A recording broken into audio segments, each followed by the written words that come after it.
Don't let rampant politics and clusterfuckery ruin all your projects and your sanity. Smooth ugly penny lines and make it all make sense. Get experience by osmosis here on Corporate Underpants.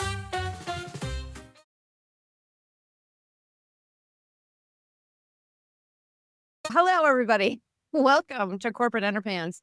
I'm Tamara Adlin, your host, and we are recording this live on Thursday, April 17th at 10 a.m. Pacific time.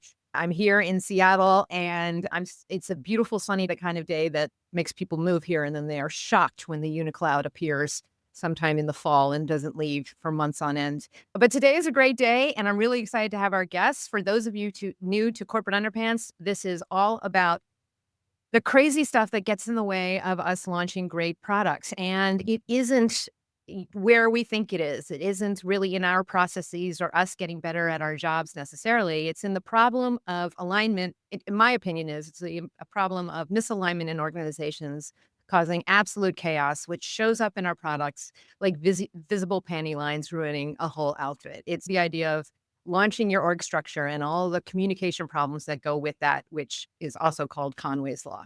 But Corporate Underpants is more fun to say than Conway's Law. So today I'm very excited because our guest is coming soon and has written a book. And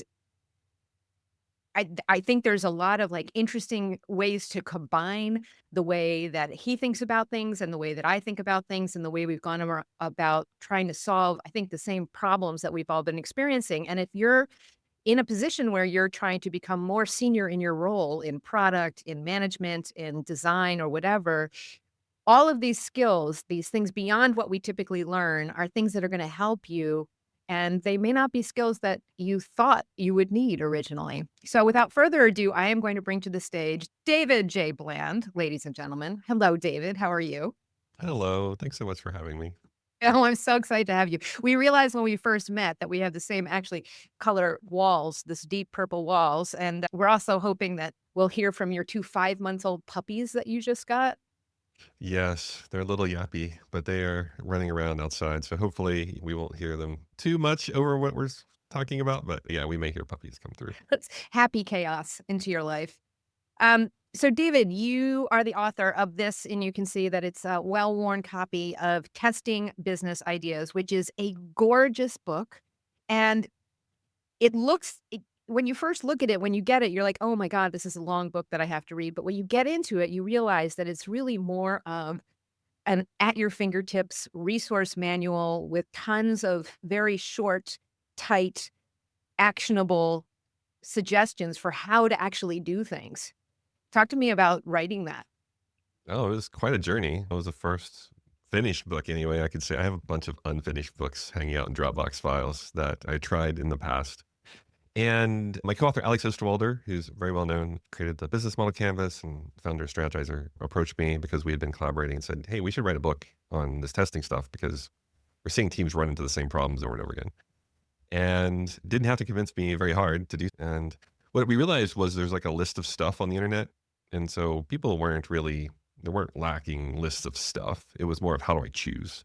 And so we really tried to write a book almost like game storming or innovation games, being a resource library for people so they can choose something that would help them make progress versus just having a list of stuff thrown at them and just being overwhelmed. And going beyond interviews and surveys, those are the kind of people usually feels comfortable doing those, but being able to get beyond those, we just wanted to give people choices. I love that. I also love that because when I talk to people about searching for jobs and stuff, there's a whole category of things that you can run into on a job description that I call, 2 weeks and 2 books. There's a whole bunch of stuff that we can get reasonably good at with 2 weeks and 2 books. So it's not necessarily that we say, no, that I don't qualify for that bullet. And the way I interpret your book is making those things really accessible and easy for people who already speak the language of product and testing and stakeholders and all of that good stuff. Yeah, we used our own process with the book. We tested it. We tried to find a reader. We had the value prop canvases for the readers. So we had corporate innovators and we had entrepreneurs and solopreneurs, and there were slightly different needs of each. And I have to say, it was a little get against what I preach sometimes because I was like, oh, you should have something very narrow for a very singular type of reader as niche to win strategy, branch out from there. But with books, the feedback we got was this is similar types of problems with different types of readers. Try to incorporate more into the book. And it was a challenge for me, but we tested it. We tested the covers, we tested the design, we tested the content. Probably too much testing. I could have time boxed the testing a little better. And I think that's why it landed so well and why it sold almost 100,000 copies and it's in 20 different languages, is because we tested it so much that there was a less likelihood of it to bomb because we already had leading evidence, like directional evidence that we were on the right track. That's already interesting, right? Because buried in what you just said, not so buried in it, is that you couldn't just have a single persona for the book, that you couldn't do what a lot of us preach to do, which is to get very narrow in your focus and have a successful book. So how did you handle that? If that's what we're used to doing, it seems scary, actually, is what it It was seems. a little scary. Yeah. I think it was a little scary because it goes against what advice I'm giving to people in early stage ideas was to go very narrow and learn and iterate. And what I'm learning on with books is really tough to iterate on the book. We still don't have a second edition on the book, and it's been 5 years since its publication. So it's not easy to get a second edition. It's not easy to do revisions. And I think the way I kept my sanity was that the people I was solving, so we had a book story, like a job story, jobs to be done for books. And I kept checking our content against that. Does this help people avoid building things that nobody wants? And if it applies to multiple segments, that's how I kept my sanity, in that there were overlapping needs. There were some differences, but overlapping needs. And we're staying true to why we're writing the book, which is helping people prevent from building things that nobody cares about. And that's a perfect segue to how our stuff overlaps. I love that. So that if you go back to the idea of personas, and the persona for the book, it would have been appropriate to have one if it was one based on, I need to not launch bad products anymore. And I don't want to become an expert on every single process there is to validate my product before it's released. I need enough to try it. Yeah, you don't need 100% certainty. I think we convince ourselves we have to be right. And I rant a little bit about this in the book. It comes back to our schooling and how we're raised of, hey, let's find that single right answer. And then it's not a shocker that people raised that way go into business and look for the single right answer. And quite often there's not a single right answer. And so they're choices. And we need some certainty, but we don't need 100% certainty to make a choice, especially on an early stage idea. So it's how do we get enough evidence to make the next decision? And there should be a series of decisions that we are making proportional investments in it. So it's tough. I think it hits at maybe some of the core beliefs we have and how we were raised and how we think if I'm right, I get promoted and I'm praised. And if I'm wrong, I maybe get fired or I don't get promoted. And so you pull that thread and it touches on a lot of stuff that we've been conditioned to believe over the years. It pulls a thread that I'm fascinated with, which is it's not always all about data. And when you're talking about early stage decisions about a product or a direction or a business goal or whatever, it's not necessarily something that already has a bunch of data that can inform it. And there are really strong opinions that people who consider themselves innovators have. And so you have this balance between what people think is a great idea, what people think makes them into the next Steve Jobs or Jeff Bezos or whatever, versus how do you balance that with making sure that people want it once it's out there? If it's something new, if it's something brand new that they've never seen before. Yeah, I get Steve Jobs quoted at me quite a bit. I think the way I try to balance that is have a vision, definitely have a vision, but test it against reality. Don't just build in a customer-free zone and then release it upon the world. I think we've seen some big ex-Apple people flop in the market recently with doing that kind of. When you get it right, it looks amazing and you look like a genius, but I don't think we get it right very often. I think there are a lot No. more stories of us getting it wrong. So go check, go test, even if it's just a small test, try to find a little bit of evidence that you're on the right track. And you can do that without putting your fully polished solution in front of somebody. You can ask about the problems they're experiencing, what they're trying to do, some of the challenges they're facing day to day. Have they tried to solve problems on their own? How much money have they spent? What did they hire to do those products, do those jobs? There are all kinds of things that you can tease out without necessarily having to put something in front of them. And I feel as if we make these big logical leaps in software development and product development where we get some really light anecdotal evidence and we say, okay, that's great. Now we should go build. And then we make this really large build, and we may even iteratively build the thing, but we're still not showing it to customers. And then we launch it. And there's so many things we could do in between to pay down the risk between writing surveys and interviews and then launching a product. And I just feel very passionate about that. And de-risking, I think, is what both of us kind of share. I think what you said about the culture is interesting too, because I come from 20 years of working with early stage startups, and the entire culture of the venture funding process and of shiny founders who are good at convincing with a 12-page deck someone to give them $2 million. If someone gives you $2 million, $5 million to build something, then you're really not inclined to test it because you've already been validated with money. And you have been also validated with the myth of Bezos, the myth of Jobs, that we can all be that person. And by the way, neither of those guys are easy or fun to work with. They're more like oligarchies than they are, even more so today, than they are collaborative. So there is a bit of a lie built into the culture around early stage innovation. It's fascinating to me. I'm a huge fan of Eric Ries and Lean Startup. And I think somewhere along the line, he mentioned that book was written more for VCs, and then it landed Oh, for VPs.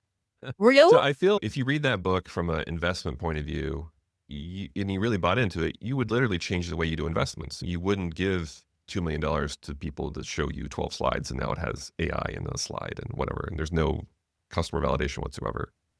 You would, in my opinion, give tranches of money to people as they go through a process and generate evidence and make proportional investments along the way. So maybe they get 20K at first, and then they get 50K or whatever those tranches end up being, but they're coming with you with evidence, and they're saying, here's the evidence I tested, and I'm going in this direction now. What do you think? Or maybe I should not even go forward at all because there's no demand whatsoever for this thing that I think I should build.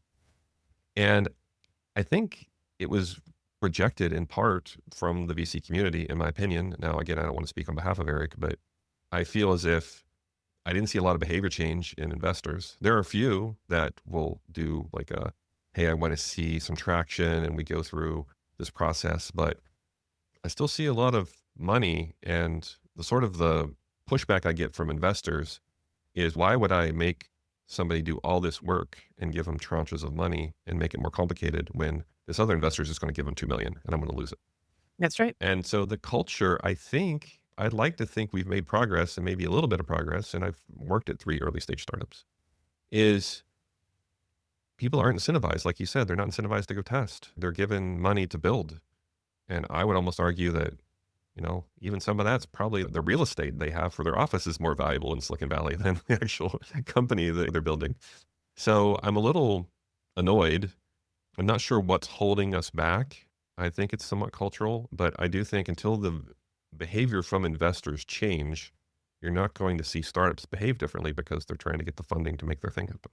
So I love that we accidentally got into this world of startups, but we're getting towards my core philosophy that as you become more senior, you have to understand more about what's going on around you in terms of culture, in terms of funding, in terms of what it's really like in the C-suite, rather than thinking that there's all this sanity above you. And if you just ask the right person at the right time what they want you to do, they would tell you. There isn't tons of sanity around you. For startups, potentially, I'm perpetually annoyed. My whole career is based on annoyed. But in the startup world, there are some venture capitalists who have started incubators or accelerators. There are organizations out that are quasi-VC like Y Combinator and Techstars that give money early. But most VCs are built on a model that they're going to 100x one of their investments out of 10. So if 1 out of 10, 100x's because the shiny founder actually did see it through and it caught a wave or whatever, then they're good with 9 failures. And that's not a culture that we're used to working anywhere below that. But it really helps to know that, because venture is never going to be set up to do it, quote unquote, the right way. Yeah, in some ways, and I don't believe I'm saying this, corporate venture could be a healthier option at this point, because you do have some level of security, you should anyway, within a bigger company. And I don't believe the execs I work with are going to say go big or go home to, let's say, 10 of their teams that are working on new ideas. If the idea doesn't work out, well, there's new ideas. There are other ideas to work on, or there should be anyway. And so nobody should get fired or no one loses their job. It's let's pick up a new idea and circle and organize around it and go test it.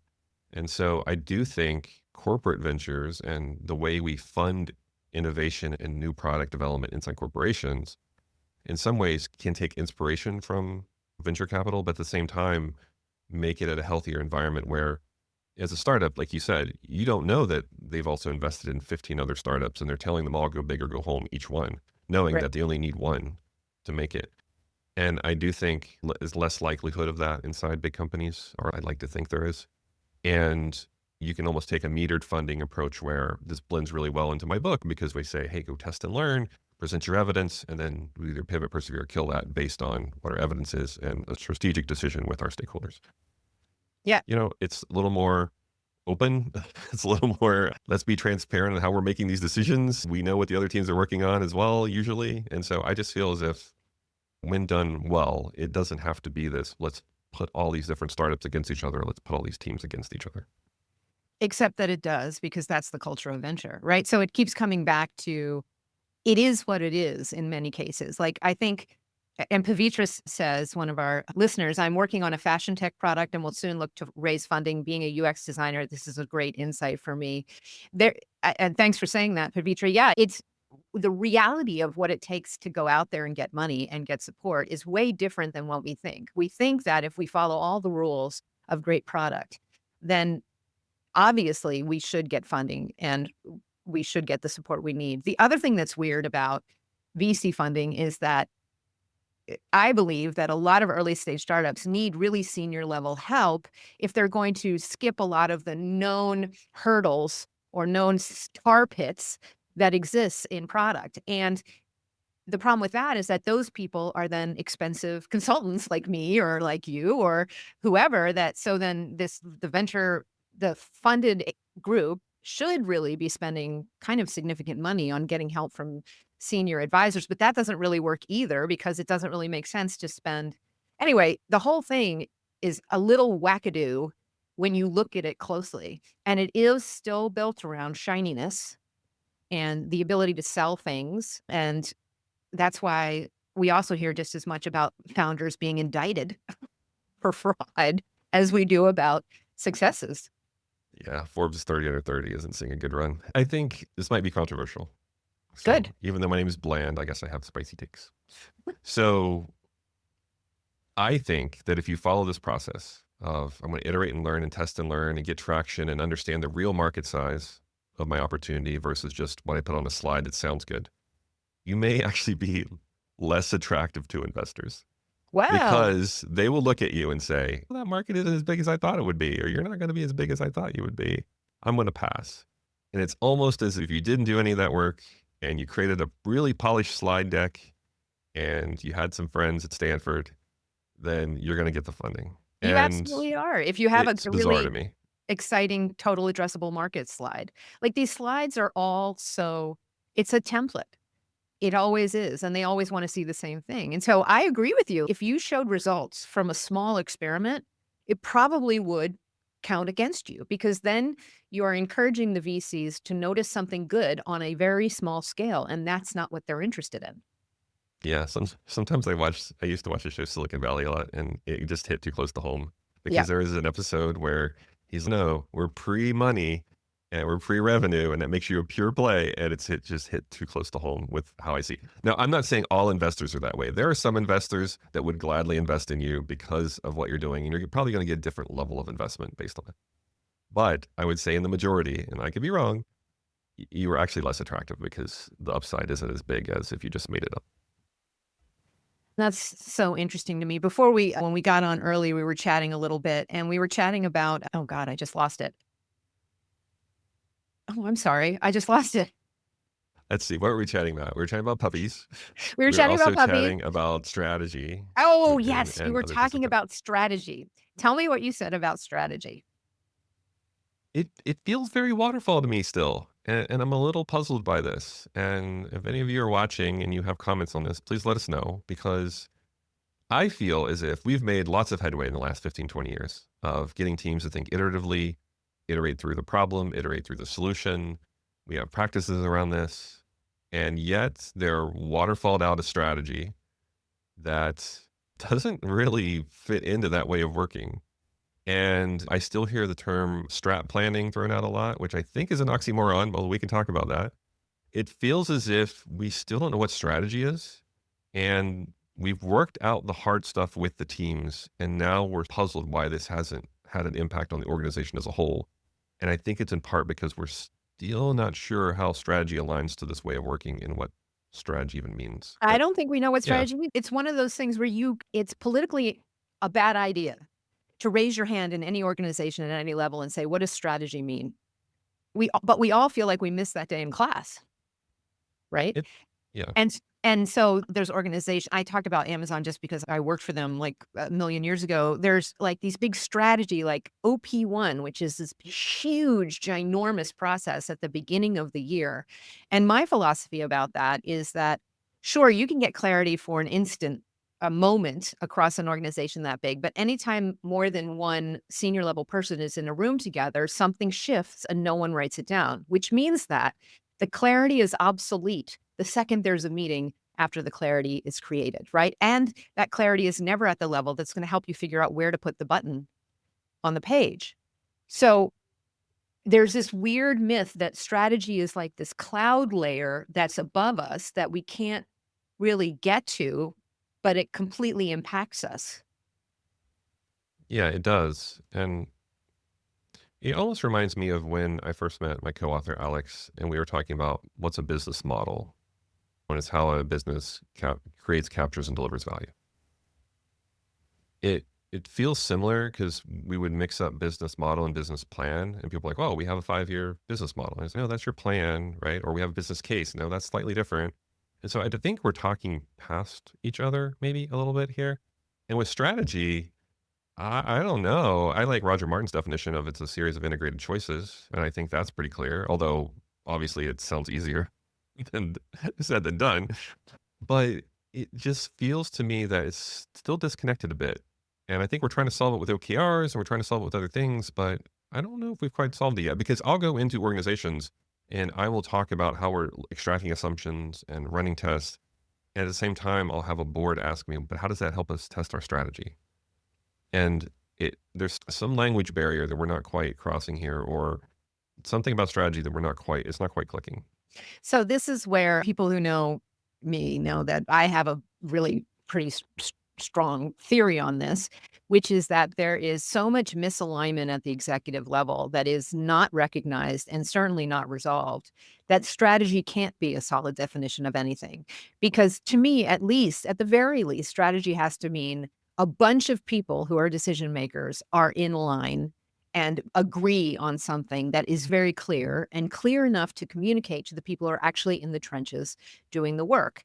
And I don't think that clarity nor that alignment exist. I think that there is a lot of miscommunication, talking past each other, not being on the same page, not having your ducks on a row, whatever you want to call it, that nobody addresses because it's politically impossible for them to address it among themselves. It makes them look weak. And we, underneath them, haven't yet learned how to help them get to that clarity that we need from them. When I think of strategy, I think of when I first look at any company, I look at, let's say, the first words on their webpage, and I want them to be, what do you offer that no one else can, and why should I care? Which also depends on who the I is in that scenario. Almost none of them have that.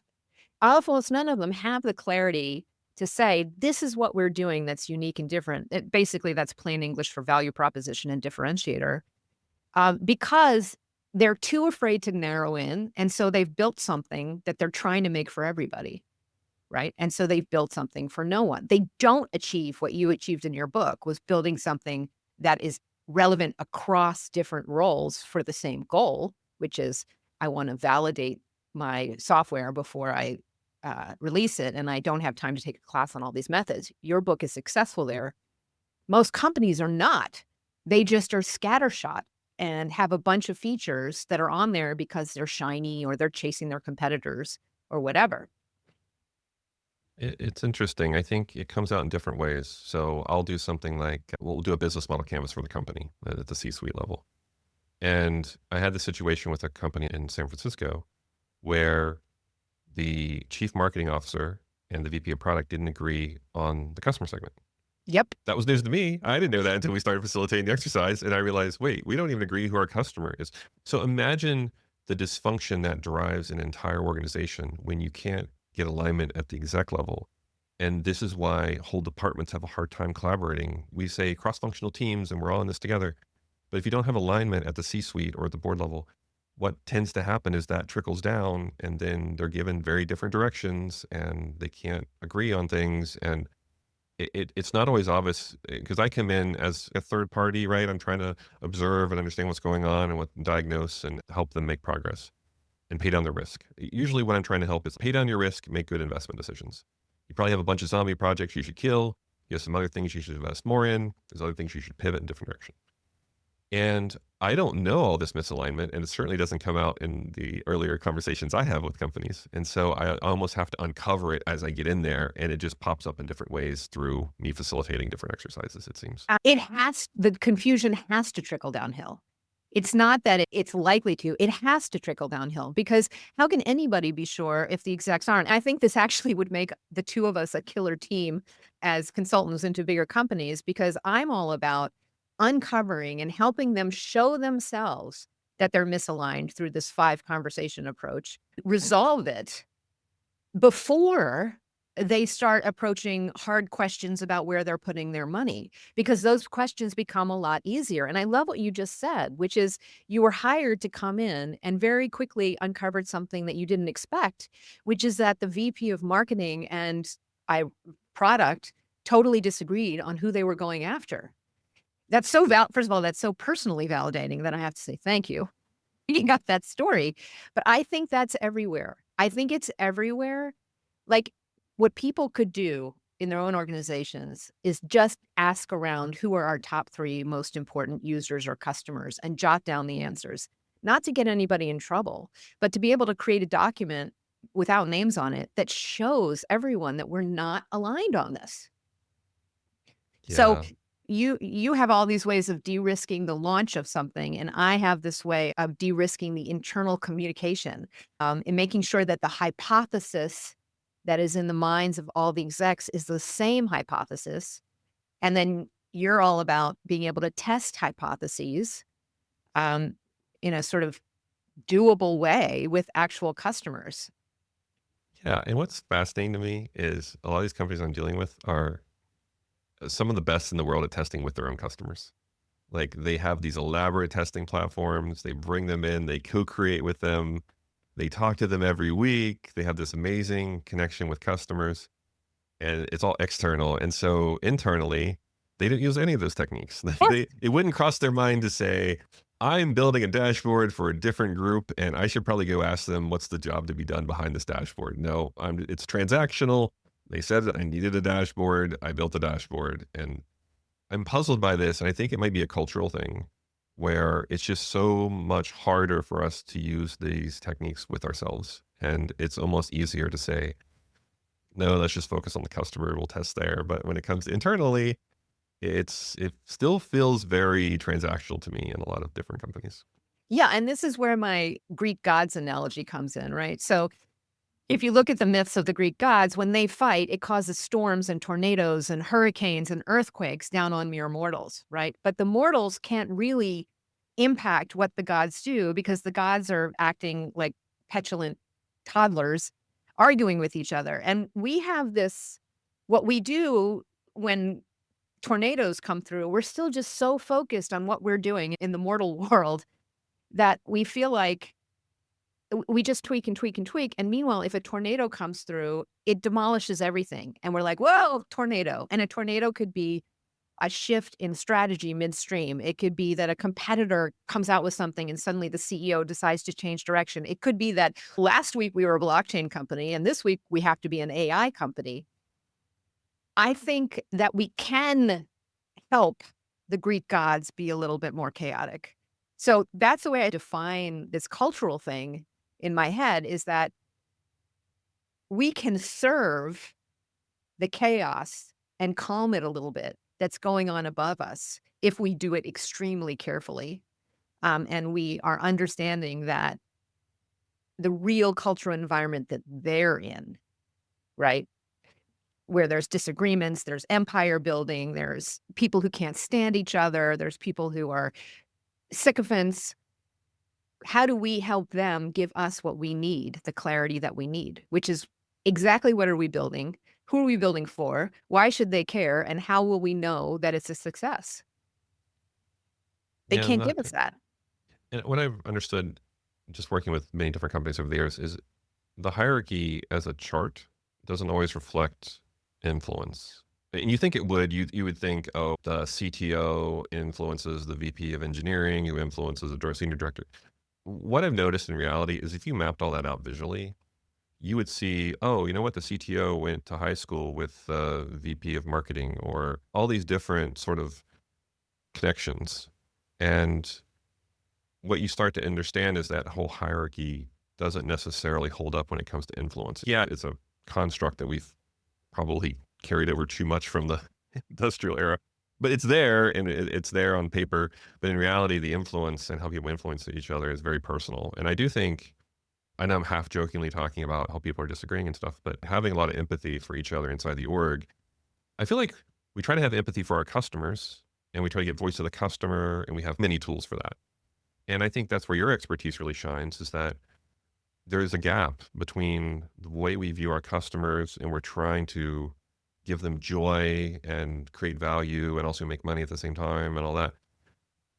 Those can be used internally, and I feel like it's almost like a blind spot we have or something, where it feels as if, oh no, those are just for the customers. We couldn't do Yeah. that here for us. Well, What are your partially thoughts on that? because it's very risky for us to do that in our own careers. And on a big piece of, there's a reason that I'm an external consultant. Then you can bring in the person who wrote the book and thwap it down on the table, and I can boss around the execs without getting fired. Or if I get fired, it's from a contract. It's very hard to do this from within, but I think understanding it is the first stage. And I think we do have a blind spot. Think about anybody listening to this. Think about how you think of your executive team. Just really ask yourself, what am I thinking about the executive team? And you'll notice that it's almost like you're a kid thinking about your parents. It's this strange sort of otherness perception of them and what motivates them. And I love what you said about you actually just brought up a topic that's in the great new book Aligned by Bruce McCarthy and Melissa Apple, of influence mapping and figuring out what's actually going on up there. They're just like our parents aren't organized all the time, and you get more understanding of that as you get older. Our stakeholders and our bosses aren't organized either. And they tend to approach us with solutions. So often I get called to do a persona effort, and within 5 minutes, I'm talking about how 2 members of the executive team can't stand each other. Literally, that's what I'm talking about with them, right? And that has nothing to do with data, and data can't solve that. Something else has to solve that problem. It's tough. I have a lot of empathy for senior leaders. Even when they try to build rapport with the teams and try to be connected with the teams, it often backfires and they have no idea why. So for example, I won't name the company, but really well-known company in Silicon Valley. I was talking to their CEO and he said, I used to walk around and just hang out with the teams and see what they were working on. And he's trying to build rapport with them. He's trying to not stay in his office, right? Or isolated away. It's something that I would recommend him doing. I was like, yeah, go hang out with the team, see what they're working on, hear the kind of problems that they have. And I'm a huge believer of the teams closest to the problems and closest to the customer are really going to be your new revenue generating opportunities. If they have critical thinking skills, if they're able to voice what's going on, you can find a lot of untapped revenue in those teams. And this is the way the conversations went. He would give them like the benefit of his opinion about how they're approaching something. And at no point was he giving them direction or telling them this is what you need to do for this quarter. And he would have all these other people come back to him after these conversations and say, what did you tell that team? Now they're working on something completely different. And he Yes. would be shocked. Yes. He's not, I didn't go tell him to do that. And so it's tough because even as an outside consultant coming in and coach and advisor saying, oh yeah, of course you need to build rapport with the teams and be connected with them and walk around and hang out with them. And at the same time, just in his presence and just really just giving his thoughts on stuff. It's internalized as orders. We have to shift focus and go execute. Oh my God. So with super early stage startups, this happens all the time. There's one example that I have where, as they hired engineers, was so excited about discussing all this new technology and ways they could do it with the engineers. And the engineers would put up with it. But it turns out they were like, get this guy out of our office because we can't get any work done. It was driving them crazy and he didn't know it. He was really enjoying talking to them about it and thinking that he was being helpful as the person who got all the money that then hired them. And they were like, stop. In another instance, with a company, I worked directly with the CEO, and they were like, I just want to hire a team that I can really think about stuff with and collaborate with, and we can have this great interaction. And the message to him was, you can't ever not be the CEO. So everything that comes out of your mouth is something that's coming out of the mouth of the CEO. You can't hire collaborators because you're always going to be their boss. So just noodling on stuff can completely change the direction of the entire company. And he was so disappointed because he never even thought of that. Oh, shit. Every time I say anything, the CEO is saying something, which is exactly what you just said. And the feedback in extending conversation with the CEO, he said, like, the feedback doesn't get back to me. It goes up sometimes, and then it goes like this.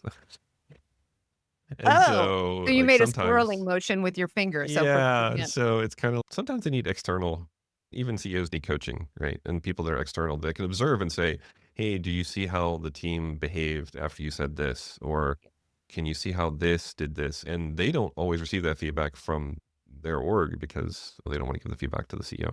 So I do think it's like us, like even coaches need coaches. Yeah. And so CEOs need somebody that can give them that kind of feedback and help them. And I feel as if it's the ones that don't seek out coaching, it's really tough because they're trying to navigate this all and they're not even aware of what's They going on don't and know. how they're influencing things. And they end up hitting very predictable problems that people with experience could have helped them see around that corner. But, and especially, okay. And the other problem is that the people who have that experience are getting older and older. Like now suddenly I am not the youngest person in the room weirdly anymore. And sometimes I hear myself talking to these early stage founders and I sound like grandma telling them to wear their galoshes because it's such fundamental basic stuff. Me saying, at least think about the logic of the system before you build it. And this literally conversation happened. They said to me, this blockchain company, you don't understand the technology. We don't get the logic down before we build it. We build it and then we get the logic down. And I had no answer to that. But any answer that I would give would support their idea that I didn't understand the technology. And Duncan Shingleton, one of our listeners, says, I find it helpful to think of the executive team as my customer, what's their jobs to be done, their needs and pain points, then translate empathy for the actual customer into the executive narrative's language to show how it answers their definition of success. I love this. And the original idea behind personas was to bring data into the organization, make it into personas. This was Cooper's personas. And then through those personas, bring empathy all the way through the organization. The problem is that data doesn't always, in fact, almost never solves the problem that we're talking about, which is my hot take. Data should solve all these problems, but I don't think it does. What do you think about that statement? It's almost like when you're having a disagreement with somebody and you try to bring data into the conversation to solve the Heaven disagreement. forbid it's your partner. Go on. Yeah, it's interesting how data can be explained away or be attacked. And I feel like with personas, it became really weird for me when I went into this company and they'd spent millions of dollars, literally millions of dollars on personas, and they just weren't using them. And they didn't work. And they didn't work. And they spent millions on them. Personally, I thought I'm in the wrong business. I should just be creating personas for people.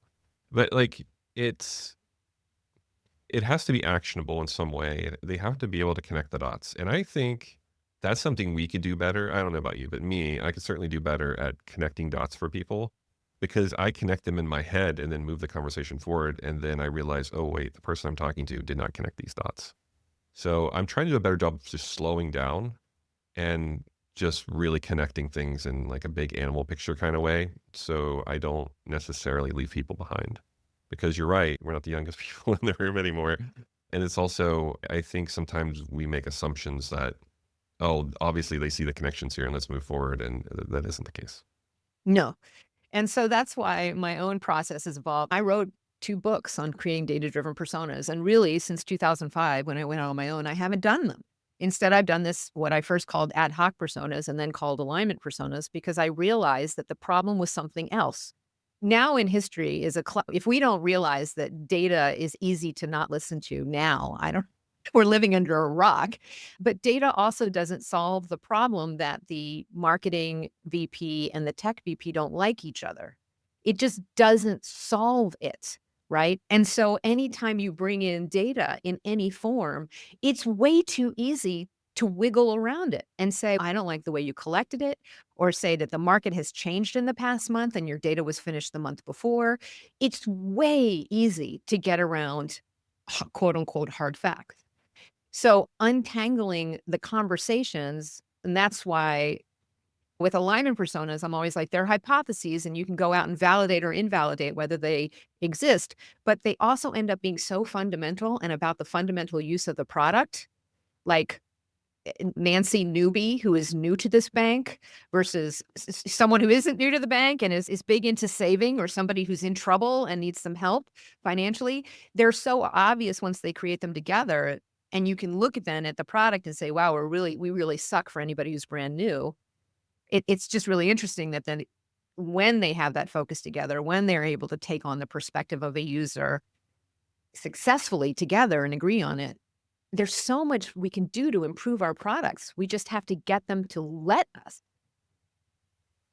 Yeah, a lot of it's creating a common language, I've noticed. I think it's one of the reasons I'm brought in. People, they don't have a common language for what they're trying to do. And so just I feel like a lot of my training and coaching is around critical thinking skills and common language And nowadays. glossary. Yeah.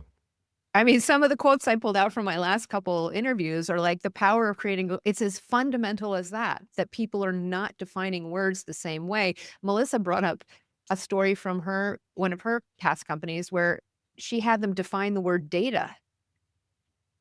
And I was like, that totally rings true. But who would ever think and who would ever feel safe from inside the company saying, I don't know what data is? Yeah, there's this phrase I first learned, oh, it was years ago. I know I'm not going to be able to quote the source properly, but it was like getting pickled, and this idea of being pickled. And so as an external consultant, you can come in and you can start working with a team and a company. And the more you work with them, the more you become part of the system. Right. And this also happens to external consultants that go internal as well. And it's interesting to me. I have a lot of friends that have done that. They've been part of agencies I've been a part of, and they joined the company and they realize, wow, I can't raise some of the things I would do if I was external because of the environment I'm in. I'm part of the system now. And this idea, I try to keep it top of mind. It's like getting pickled. And am I getting pickled? Am I working with this company? Because I work for companies, work with them for years. And I do have to take a step back and say, am I not challenging this because I'm just really comfortable and part of the system now and I don't want to challenge it? And I feel as if, especially coming in externally, we can have a lot of empathy for people that are internal and part of that system and realize this is why I can't speak up. And this is why they hire people that can come in and say the same thing in maybe a slightly different way and it works. It's like there's only so much social capital you can spend. And let's face it, like I don't feel as if the leaders are creating environments where people feel it's safe enough to say these things. So as leaders, I think you have to be mindful of, hey, this environment's going to be created whether you pay attention to it or not. So being very intentional about how you design an environment in your company, I think is something we could always have more of, I love not I less love of. everything you're saying, because I think it was Mike Neff who was using the, like, "How's the water?" Somebody asked, and the fish is, "What's water?" And because you're in it all the time, and that's equivalent to being pickled. But also, that how do you deal with that from underneath? When I was younger in my career, I'm like, why do people hire consultants? Why don't they just hire great people? Why would they ever bring someone in to do this? It doesn't make any sense. Now, of course, it makes sense. And I wouldn't be powerful if I wasn't a consultant, because I have to be on the outside to be able to ask them the DNA level questions that they have to be able to admit they don't have the answers for. Now, if you're inside, you can do some experimentation. You can adjust some of the experiments and testing business ideas. Like what I tell people is find safe ways to ask hard questions.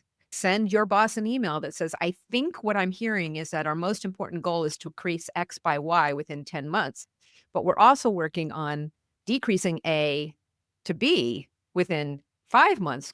Am I wrong? You don't put your boss on the spot. You enable them to say to their boss, oh, how should I answer this for Tamara? User-centered in that it's helping people up the chain help you get the answer that you need without risk, without internal risk. Yeah, one of the tricks, and I think probably the listeners and the viewers will appreciate this one. I'm a huge fan of the framing of desirable, viable, feasible. And so desirable Say being it like again, desirable, what? Viable, feasible? and feasible. So Yeah. DVF, you're going to see 3 circles everywhere. I remember talking to Josh Scheiden about where the origins of this was. And he actually traced it back to Cooper, who traced it back to Larry Keeley and Dublin Group. And then I was in Chicago at Kellogg giving a talk, and I think it was a professor there. I don't know. It goes back. I've never gotten to the single source of truth. But this idea of desirable, viable, feasible, and I use that as a do they, should we, can we type questions. I find if I ask anybody inside an organization, even senior leaders, what they're worried about, what's keeping them up at night about something they're working on over the next, let's say, 3 to 6 months, their answer is going to map back to one of those 3 themes. And so if it's about, oh, we don't know if the market is big enough, or we're going to a new market and we've never done this before, and we don't know if they really have these problems we're trying to solve, like that's desirability risk. If it's, I don't know if people will pay enough, or we're charging enough, or if we can make this a low enough cost to make a profit, like that's a viability risk. Or if it's, I don't know if we can execute on this, I don't know if we have the right teams, or if we have the right processes, or we can prioritize this internally and scale this, that's a lot of feasibility risk. And so why I tried to do this in the book was, what I try to do is give people options, like depending on your type of risk, then run experiments that apply to that kind of risk. Don't go off and try a misalignment here. So you're not doing customer interviews to test feasibility, right? You're trying to test something that will test a theme. And when I wrote it, I thought, I'll just write desirability experiments and viability experiments and feasibility experiments. And then I realized really quickly, that's not how the world works. You can use the same experiment for different types, depending on the context. And so I framed it a bit differently in the book. But each experiment kind of has that taxonomy on it. It has those categories. So it has desirable, viable, feasible. And there are other authors in my peer group that use other able words, right? There's like adaptable and sustainable and usable and valuable and whatever. I try to keep it very common and very simple, but you can make it as complicated as you need to. But I find that if you have like this working model in the back of your head and you're having a conversation with leadership and they're saying, oh, this is what I'm worried about, there's a good chance you can map it back to one of those 3 themes. And then it becomes, how do we go check? How do we go test? How do we go find out sooner versus later that we're in the right direction? And I feel it's like a very easy on-ramp into the kind of work we do, because they're always worried about something, and it's usually going to fit into those 3 themes. And then once you get them to voice that, it becomes, what's the smallest test we can go run and go check to see if we can go find out if we're on the right track or not. I love that rubric. It's so simple and clear. And I also love words like that are going to be well received from a business perspective. So no CEO is going to balk at having the words desirable, feasible, viable. I might have gotten those 3 wrong. No, okay. Brought back to them because they're businessy words. Just if I want to express something to a CEO, the best way to do it is usually in a spreadsheet, just because that's their comfort zone. I think you also said earlier, though, sometimes you get in there and you realize that what people are worrying about are very different depending on who you ask in this powerful organization, that it just doesn't match up. Are there any of your testing methods that you think are particularly, and I'm putting you on the spot, so it's fair for you to say no, particularly useful internally? Yeah, I think there are a few. I would say the way I tried to organize the library is like discovery and validation, which I know those words have a lot of baggage with them now. It's loosely based off a lot of Steve Blank's work from 4 Steps to Epiphany, but from the customer discovery and customer validation, but going beyond just the customer here. So in the discovery section, and you can find these also in Luke Homan's innovation games, and sometimes you can find this stuff in Dave Gray's game storming and stuff. But this idea of, can we have facilitated almost like experiments or exercises that help us get priority to things, for example. So there are a lot of things under the preference and prioritization category that I feel was like, oh, maybe we're doing card sorting here, or we're doing speedboat or buy a feature, or we're doing something where it's almost like a facilitated exercise, but we have a hypothesis we're trying to test. And I probably use experimentation really broadly in my book and in my work, but I do that because I really do try to have an underlying hypothesis before we go run off and do things. And I try to view these as experiments that we're running to either support or refute, or like you said earlier, validate or invalidate those hypotheses. So I would say look at the discovery section of the book, because that's usually more the facilitated stuff, lightweight directional evidence kind of stuff we're looking for. And in particular, what I see inside organizations is we have a hard time prioritizing. And so anything you can do to make that more facilitative exercise where people feel heard and their trade-offs are very clear, little subcategory inside there, I think would be very helpful. Yeah, and I want to pitch your book here just because there are so many books out there, and I really like this one because it's so practical. It's if you're sitting there saying to yourself, "Oh, I have this thing that I've got to figure out," instead of looking all over the web for like techniques and methods, you could sit and flip through this book and be like, "Oh my God, that's exactly what I should do." And then it's just enough information where you're like, "Yep, got it." And you can immediately start doing it. The practicalness of this book is, for me anyway, a huge differentiator. So I want to tell people that, because if they look at it and just see a big book, it's not. It's like a gazillion little tiny books all put together and oriented to just try it, which I love. Thank you. I try to keep it simple. I've been trying to really, I would say 2025 is the year of me making things simple. And so this idea of we're going to extract, map, and test. We're going to extract our risk. I love those three themes. So desirable, viable, feasible. We're going to map it. I use a little 2x2 to map that, call it assumptions mapping. And then we're going to go test on the things that are riskiest. And I think when you think of it like a 3-step process and you're looking at your uncertainty and you're like, okay, what are the big assumptions I'm making? Can we prioritize those? Can we go test those? It really doesn't have to be any more complicated than that. Now, when you get in the weeds, of course, there are going to be certain experiments that are more applicable to your situation than others, but really just that 3-step process I find is very powerful. And no matter what kind of company I'm working with, it tends to resonate pretty well. There's another basic thing that I've been thinking and saying for a long time to people who are coming up in our fields, which is every step of every process that we take should be relatively easy unless we didn't finish the step before. So when I find myself hitting a wall, or I'm having trouble journey mapping, or I'm having trouble getting them to accept wireframes, or I'm having trouble even whatever it is that I'm doing, though I haven't touched wireframes in many years and probably won't, I stop myself and I think I must not have finished the step before. Right. So I think that's another really good thing to have in your head when you hit walls in your own processes or in your own professional development. What didn't I get clarity on before? What step before did I not finish? Because each step should be relatively sane and relatively easy if you have what you did before all done. Yeah, I had a hard time. Alex and I had a hard time deciding on where to put the experiment library in the book, because I felt as if I put it up front, people just won't read the rest of the book. They're just going to look through the library of experiments and that's it. And then we thought if we put it all the way in the back, maybe they don't read the first half of the book. And so we focused on this spot where it's in the middle, but it's 200 pages of experiments. So it's a big meaty chunk. It's the majority of the book. And my thought was, okay, I really want them to do some kind of prioritization first, because if they just jump to running experiments, they may not be running experiments that pay down their risk, or it could be not the most useful, Exactly. valuable use of their time. And so I'm teaching a batch of startups. I'm doing one at Harvard this summer, and I'm doing one at a local university out here in Sacramento. And what I'm trying to do is say, all right, these startups are coming to me, and they just want to run experiments. And this is similar with my corporate clients. They just want to run experiments. And so did we do the step before? Much to what you're saying, did we prioritize our risk? Because we could be running experiments that are relatively unimportant or less important for these hypotheses that really don't matter near term.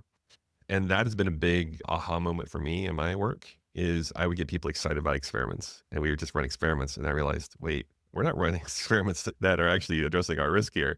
So it was part of me changing my style over the years to say, okay, let's do the step before. Let's make sure we have assumptions map, because we got to focus in on the stuff that's could kill the whole thing if we don't test it. And what I realized was human nature we'll do all the stuff around the fringes, but we don't want to hit that core. Oh my gosh, Right. if this is wrong, we're doomed. Let's just like tiptoe around that and run experiments on other things. Exactly. And something that people who aren't consultants may not know is that almost every single time, no matter what they say the project is, teams will tell me that they also have a lot of trouble prioritizing. They don't know how to prioritize things. They can't get organized around it, which is a symptom of internal chaos if you think about it on a whole different level.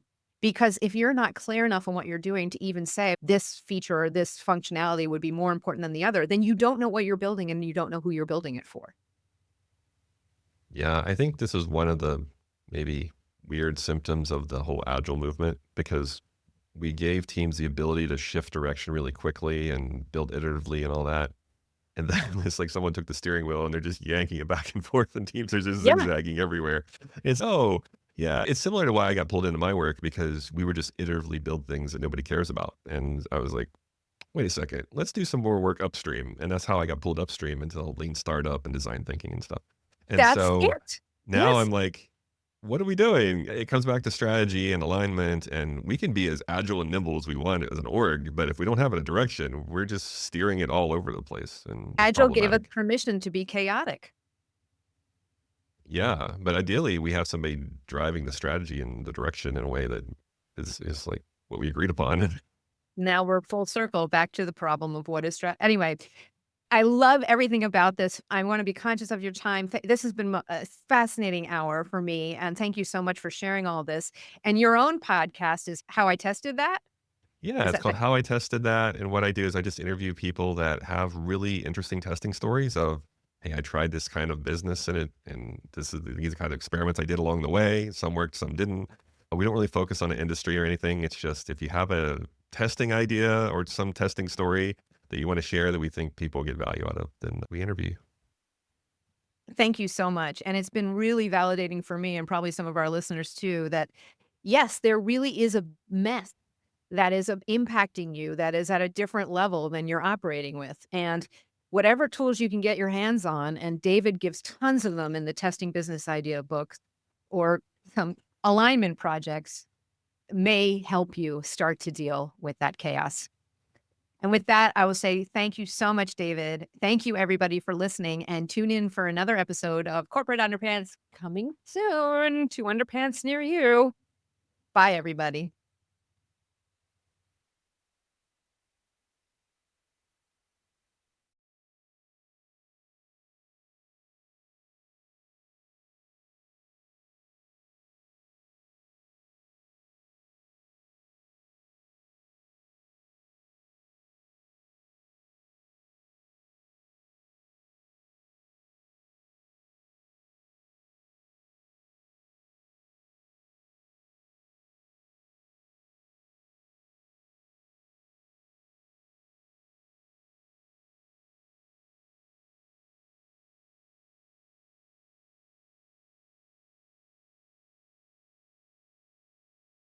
Thank you for joining me for another episode of Corporate Underpants, and there's lots more to come. If you have any projects that you need my help on, if you're interested in coaching to become a senior product leader through understanding alignment and politics, or if you're interested in any of the classes or books that I'm developing, please visit my website, adlininc.com, and get in touch.